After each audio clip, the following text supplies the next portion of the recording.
हरियाणा का किसान प्रगतिशील किसान, पारंपरिक खेती छोड़ उन्नति की राह पर किसान। हरियाणा सरकार के नायाब प्रयास ला रहे रंग। खेती की नई तकनीकों को अपनाता मारा किसान। भारत के आर्थिक विकास में कृषि की महत्वपूर्ण भूमिका हमेशा से रही है, क्योंकि देश की 60 से 70% आबादी कृषि पर ही निर्भर है। कृषि देश के लोगों के लिए आजीविका के सबसे बड़े स्रोतों में से एक है। देश 1000 साल तक कृषि पर निर्भर रहा। कृषि क्षेत्र उद्योगों को उनके कच्चे माल प्राप्त करने में भी लाभ पहुंचाता है, जो स्पष्ट रूप से प्रतीत है कि कृषि क्षेत्र के बिना भारत की अर्थव्यवस्था अच्छी ग्रो नहीं कर सकती। भारतीय कृषि से अधिकांश लोगों को रोजगार के अवसर प्रदान होते हैं और भारत की 70% आबादी ग्रामीण क्षेत्र में रहती है, जो कि कृषि पर निर्भर है। राज्यों के नजरिए से देखें तो हरियाणा एक कृषि प्रधान राज्य है। यहाँ की दशा और दिशा में हरियाणा का किसान एक महत्वपूर्ण भूमिका निभाता है। आज के समय में हरियाणा का किसान प्रगतिशील किसान की राह पर है। इसका मुख्य कारण है हरियाणा सरकार के नायाब प्रयास। हरियाणा का किसान आर्थिक तौर पर उन्नतशील हो, इसके लिए हरियाणा सरकार ने अनगिनत किसान कल्याणकारी योजनाएं चलाई हैं। साथ ही किसानों को खेती की नई तकनीक और जैविक खेती करने के लिए हरियाणा का कृषि विभाग अनेकों जागरूकता कार्यक्रम चला रहा है, जिसका फायदा हरियाणा के किसान उठा रहे हैं। हरियाणा में आज किसान इतना जागरूक हो चुका है कि पारंपरिक खेती छोड़ किसान बागवानी और जैविक खेती का रुख कर रहे हैं। ऐसे ही एक किसान हैं कनीना के गांव सुंदरह के रहने वाले प्रगतिशील किसान बलवान सिंह। किसान बलवान ने 7 एकड़ में बेरी, सेब, चीकू, करौंदा, संतरा, मौसमी और आंवला के पौधे लगाए हुए हैं। उन्होंने बताया कि कुल 7 एकड़ में से 1 एकड़ में 56 भोग वाटिका बनाई है, जिसमें उन्होंने चीकू, सेब के पौधे लगाए हैं, जिसमें इंटर क्रॉप में गेंदे की खेती की हुई है। 2 एकड़ में नींबू, किन्नू, मौसमी, अमरूद की फसलें हैं, जिस पर लगभग 1,23,000 प्रति एकड़ का खर्चा आया था। बागवानी विभाग से करीब 50,000 सब्सिडी के तौर पर प्रत्येक एकड़ पर उनको प्राप्त हुआ। उन्होंने बताया कि प्राकृतिक खेती करने के बजाय ट्रेडिशनल खेती से ज्यादा फायदा हुआ है। खुद अपने खेत पर काम करने के साथ साथ 5 से 7 लोगों को काम भी दे पा रहे हैं। उन्होंने बताया कि 1 एकड़ में करीबन 80,000 से 1 लाख सब्जी के अंदर बचत आ जाती है। उन्होंने बताया कि प्रकृति को अच्छा रखने और ऑक्सीजन लेवल बढ़ाने के लिए भी बागवानी का काम शुरू किया है। ये जो मेरा एकड़ है, इसके अंदर भी ऑलरेडी मेन क्रॉप मेरी सीट्रस की है, लेकिन इंटर क्रॉप के अंदर आप लोग देख रहे होंगे कि यहाँ पर मैंने मिर्च और टमाटर की फसल की हुई है। मेरा पौधा 20 बाई 20 है। उसके बीच में मैंने एक बेड बनाया है, जिसके अंदर मैंने बेड बनाकर उसके अंदर ये प्लांट्स मिर्च और टमाटर के लगा रखे हैं। कुछ एरिया के अंदर मैंने घियाँ लगाई है, जो ऑलरेडी मल्चिंग सिस्टम के साथ लगी हुई है। और अभी सर्दी की वजह से आप देखना कि इसके अंदर मैंने लो टनल का भी प्रोग्राम कर रखा है। जहाँ तक सब्सिडी का है, मुझे यहाँ पर प्लांट्स की जो सब्सिडी मिल चुकी है, इसकी वजह से लो टनल और इसकी जो ड्रिप लगी हुई है, जिसके ऊपर मल्चिंग लगा हुआ है, इस मल्चिंग के ऊपर सब्सिडी नहीं मिलती है।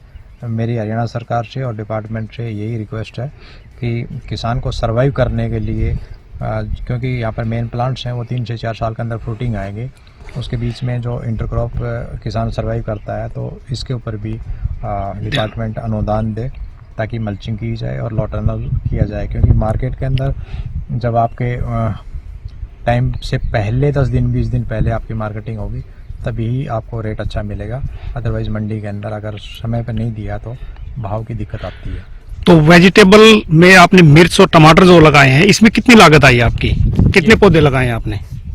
मैंने जो प्लांट्स जो लगाए हैं, मेरा प्लांट्स जो है वो 1.5 फीट जिगजैग के ऊपर लगे हुए हैं और अप्रॉक्सीमेटली मैंने सीड्स जो है अपने फार्म पे रेडी किया था। तो उसमें मेरी करीब 1,000 रुपये के आसपास मेरे बीज आए थे और बाकी उसके ट्रे हैं प्लस में और कल्चर उसके साथ जो भी डाली थी तो खर्चा मेरा 3-4 हज़ार के आसपास आया है। लेबर का कितना खर्चा आया होगा? लेबर है करीब अप्रोक्सीमेटली 300-350 रुपये में लेडीज मिल जाती है, तो 2-3 हज़ार रुपये का उसका भी लेबर का खर्चा होगा। पैदावार अप्रोक्सीमेटली ये ½ एकड़ के आसपास मिर्च लगा रखी है। फरवरी के अंदर इनकी हार्वेस्टिंग आ जाएगी, तो पैदावार अगर इसकी बात देखें तो अप्रोक्सीमेटली 1-1.25 लाख के आसपास ये। उन्नत किसान बलवान ने 7 एकड़ के अंदर सिंचाई के लिए ड्रिप सिस्टम लगा रखा है, जो कि हरियाणा सरकार की तरफ से 85% सब्सिडी मिली है। पूरे खेत में सभी पौधों पर ड्रिप से पानी जाता है।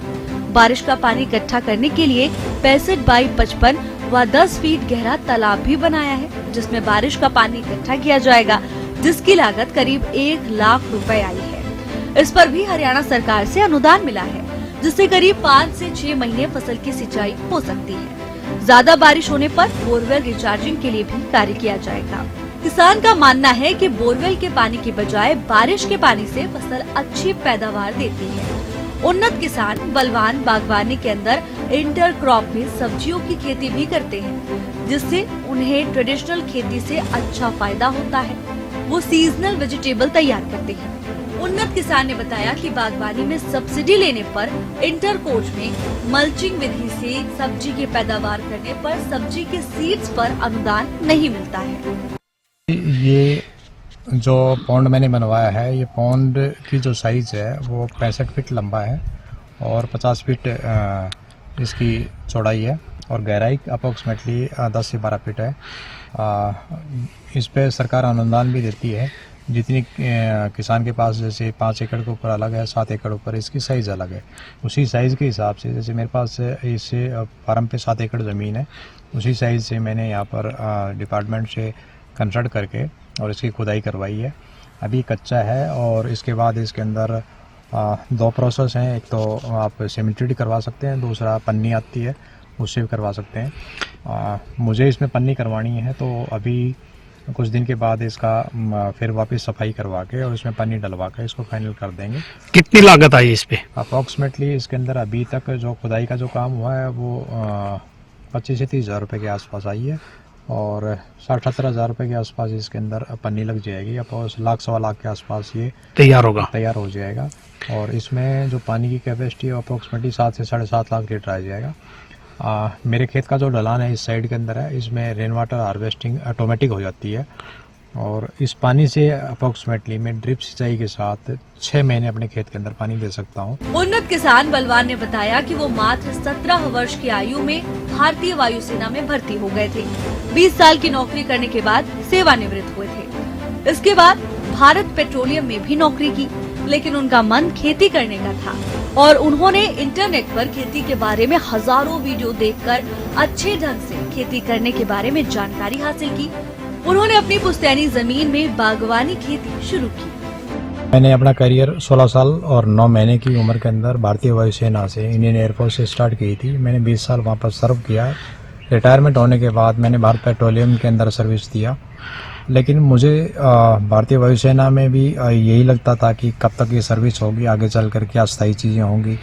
फिर मैंने लिमिटेड कंपनी के साथ भी काम किया, वहाँ भी मेरी सोच यही रहती थी और मैं जहाँ तक यूट्यूब का शुक्र करूँगा कि मैंने हज़ारों वीडियो देखी हैं और सारे देश के अंदर किसान बहुत अच्छा काम कर रहे हैं। यूट्यूब एक मेरा जरिया था जिसके अंदर मुझे कुछ अलग से करने था इस समाज के अंदर। मेरा हमेशा मोटो यही रहा है कि चीज़ें कम पैदा हो, एटलीस्ट कम से कम कुछ परिवारों को मैं एक अच्छी चीज़ दे पाऊँ और अच्छी चीज़ मैं अपने परिवार को। आज आप देख रहे होंगे कि दुनिया भर की बीमारियां स्टार्ट हो रही हैं, सिर्फ हमारी किचन जहाँ ख़राब हो गई उसी की वजह से आज चीज़ें ख़राब हो रही हैं। और उससे फिर मैंने शुरुआत सीधा ही जो मेरे पास दादालाई जो ज़मीन थी उसके अंदर मैंने अपना बागवानी स्टार्ट करी। बागवानी के साथ मैं अभी साथ में सब्जियां भी कर रहा हूँ। प्रगतिशील किसान बलवान सिंह का कहना है कि आज के समय में हरियाणा सरकार ने किसानों के लिए प्राकृतिक खेती या बागवानी करना और ज्यादा आसान कर दिया है। अनगिनत सुविधाओं के लिए सरकार की तरफ से पोर्टल बनाए हुए हैं, जिनके कारण हरियाणा के किसान को आज सरकारी दफ्तरों के चक्कर नहीं काटने पड़ते। साथ ही प्राकृतिक आपदा से भी किसान को ज्यादा चिंता करने की जरूरत आज के समय में रही नहीं है। किसानों को सिर्फ अपनी फसल का रजिस्ट्रेशन मेरी फसल मेरा ब्यौरा पर करने की जरूरत है। सरकार प्राकृतिक आपदा के कारण खराब हुई किसानों की फसल का उचित आकलन करवाकर सीधे उनके खाते में पैसे पहुंचाने का काम करती है। हरियाणा के कृषि विभाग की योजनाओं के तहत अमरूद, कीनू और बेर के बाग, हाइब्रिड सब्जियों, सब्जी बीज उत्पादन, मधुमक्खी पालन व संरक्षित खेती पर अनुदान देने का प्रावधान है। इसके लिए मेरी फसल मेरा ब्यौरा पोर्टल पर फसल का रजिस्ट्रेशन आवश्यक है। इसके अतिरिक्त बागवानी बीमा योजना के तहत प्राकृतिक आपदा से सब्जियों और बाग पर भी प्रति एकड़ के हिसाब से मुआवजा दिया जा रहा है। इसके अलावा राज्य में किसानों को सस्ते दामों पर पौधों के साथ ही अनुदानित मूल्य पर कृषि यंत्र उपलब्ध कराए जा रहे हैं, ताकि बागवानी खेती में इन यंत्रों के उपयोग से उत्पादकता को बढ़ाया जा सके। राज्य में बागवानी फसलों को बढ़ावा देने के लिए सरकार किसानों को बागवानी में उपयोग होने वाले 30 से अधिक कृषि उपकरणों को खरीदने के लिए बम्पर सब्सिडी भी दे रही है। इन कृषि यंत्रों के उपयोग से किसान बागवानी खेती के कामों को कर सकते हैं। इससे फसलों की उत्पादकता बढ़ेगी।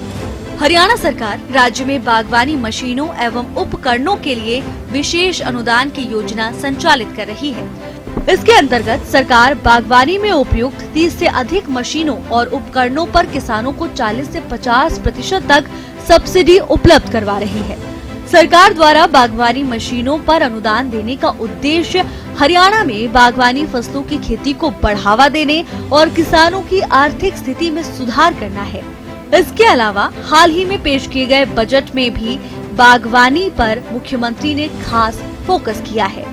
प्रदेश के सभी 22 जिलों में बागवानी मिशन को लागू करने का निर्णय लिया गया। इसके साथ ही अंबाला जिले में लीची, हिसार जिले में खजूर तथा यमुनानगर जिले में स्ट्रॉबेरी उत्कृष्टता केंद्रों का फैसला भी लिया गया। कुल मिलाकर हरियाणा सरकार की अनगिनत किसान कल्याणकारी योजनाओं का लाभ उठाकर आज का किसान पारंपरिक खेती को छोड़कर जैविक खेती कर रहा है, जिससे किसान की आय में भी इजाफा हो रहा है और वो मानवता का भी भला कर रहा है।